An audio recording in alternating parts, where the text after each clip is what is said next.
Azizlar, sizlarga sifatli va hamyonbop narxlarda Namangan darvozalarini taklif qilamiz. Narxlari 1 metr kvadrat uchun 500 ming so'mdan boshlanib 2 million so'mgacha. O'zbekiston bo'ylab yetkazib berish va o'rnatish xizmati mutlaqo bepul. Kerakli ma'lumotlarni ushbu raqamlardan olishingiz mumkin. Rossiyaning Moskva shahrida o'zbekistonlik erkak axlatxonadan 65 ming dollar topib olib, uni egasiga qaytarib berdi. Bu haqda Tashqi mehnat migratsiyasi agentligi matbuot xizmati xabar qildi.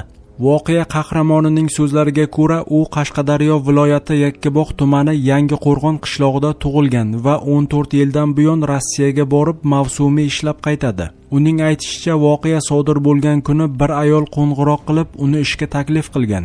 Aytilgan joyga borganida ayol oshxonadagi keraksiz narsalarni konteynerga solib tashqariga olib chiqishini tayinlagan. U aytilgan ishni bajarib bo'lib uyiga qaytganidan so'ng o'sha kuni soat 23:00 atrofida ayol yana qo'ng'iroq qilib, uyining hujjatlari ham axlatga chiqib ketganini aytgan va unga hujjatni qidirib topish uchun 2 barobar xizmat haqi taklif qilgan. Erkak 5 ta axlat konteynerining birini qidirish jarayonida 5 million rubl, taxminan 65 ming dollar pul borligini ko'rgan. Pulni oldik, qochib ketsak ham bo'lardi, lekin qochib qayerga boramiz? Hujjatlarimiz ishxonamizda, bu pul bizga tegishli ham emas, deydi erkak. Unga pullarni egasiga qaytargani uchun ishxonasidan 100 ming rubl mukofot puli berilgan. Shuningdek, fuqarolik pasporti va hovli berishni ham taklif qilishgan. Biroq erkak hamma narsasi yetarli ekanini aytib, takliflarni rad etgan.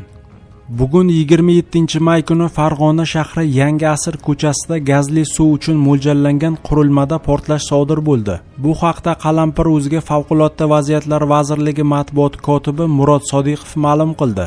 Uning so'zlariga ko'ra, mazkur holat soat 10:05 da Farg'ona viloyati Farg'ona shahri Qirguli dahasi Yangi Asr ko'chasida joylashgan gazli suv sotishga mo'ljallangan do'konda gazli suv idishidagi havo bosimining ko'tarilib ketishi oqibatida suv idishi otilib ketgan.